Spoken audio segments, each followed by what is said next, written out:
Hi viewers, welcome back to my channel. Please నా ఛానల్ని ఎవరైనా సబ్స్క్రైబ్ చేసుకోకపోతే సబ్స్క్రైబ్ చేసుకోండి. బెల్ బటన్ని ప్రెస్ చేయండి. లైక్ షేర్ కామెంట్ చేయండి. ఈ రోజునైతే ఎగ్ కర్రీ చేయబోతున్నానండి. చాలా సింపుల్గా ఎలా చేసుకోవాలో ప్రాసెస్లోకి అయితే వెళ్ళిపోదామండి.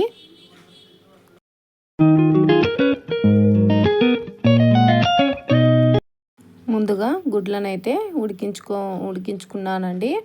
ఇంక ఇప్పుడు స్టవ్ వెలిగించి కడాయి పెట్టుకొని దాంట్లో ఒక 4-5 చెంచాల నూనె వేసుకొని ఇది బాగా హీట్ అయ్యాక తాలింపు గింజల్ని వేసుకోవాలండి. శనగపప్పు, మినప్పప్పు, ఆవాలు, జీలకర్ర, కరివేపాకు చిటపటలాడాక పచ్చిమిర్చి మధ్యలో కట్ చేసుకోవాలి.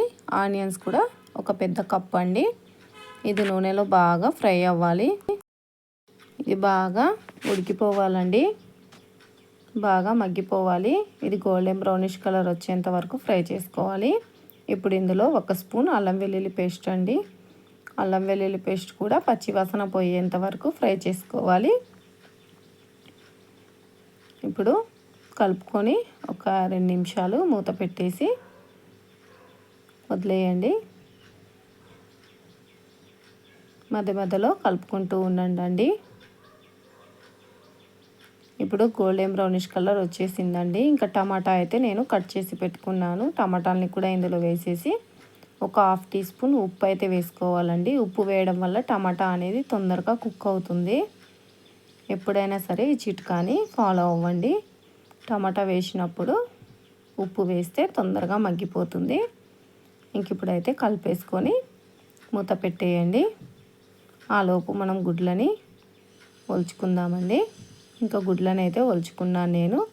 వేరే కడాయి పెట్టుకొని అందులో కొంచెం 1 స్పూన్ ఆయిల్ వేసేసి పైనుంచి ఉప్పు వేసుకోవాలండి. పసుపు అండి, నేను ఉప్పు గుడ్లలో వేసాను. ఇంకా పసుపు వేసేసి ఇష్టం ఉన్న వాళ్ళు కారం కూడా వేయచ్చు. ఇంక ఈ 2 వైపులా కలర్ వచ్చేంత వరకు ఫ్రై చేసుకోవాలి. ఆలోపు టమాటాని మళ్ళీ మూత తీసేసి ఇంకొకసారి కలిపేయాలండి. చూడండి, తొందరగా కొంచెం మగ్గిపోయింది కదండి. మళ్ళీ మూత పెట్టేసి ఇంకొక 5 నిమిషాలు కుక్ చేసుకుందామండి. మన గుడ్లు కూడా ఉడికిపోయాయండి. చూడండి, కలర్ అయితే వచ్చేసాయి. స్టవ్ ఆఫ్ చేసేసుకోవాలి. ఇప్పుడు మళ్ళీ టమాటాని చూసేద్దామండి. ఇంకా టమాటా అయితే పూర్తిగా ఉడికిపోయిందండి. చూడండి, మొత్తం ఉడికిపోయింది. ఇంక ఇప్పుడు దీన్ని ఇంకొక 2 నిమిషాలు ఉంచేసి 1/2 టీ స్పూన్ పసుపు అండి, పసుపు వేసేసి బాగా కలిపేసుకోండి. బాగా కలిపేసి ఒక 2 నిమిషాలు మూత పెట్టేయండి. 2 నిమిషాల తర్వాత ఒక 2 స్పూన్ల కారం అండి. ఉప్పు కొంచెమే వేసాం కాబట్టి ఉప్పు కూడా వేయండి. ఇంక ఇప్పుడు ఇది మొత్తం కలిపేసి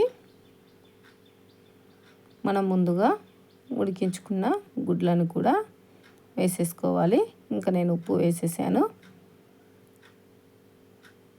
ఇంకా ఆయిల్తో సహా వేసుకోండి గుడ్లని కూడా.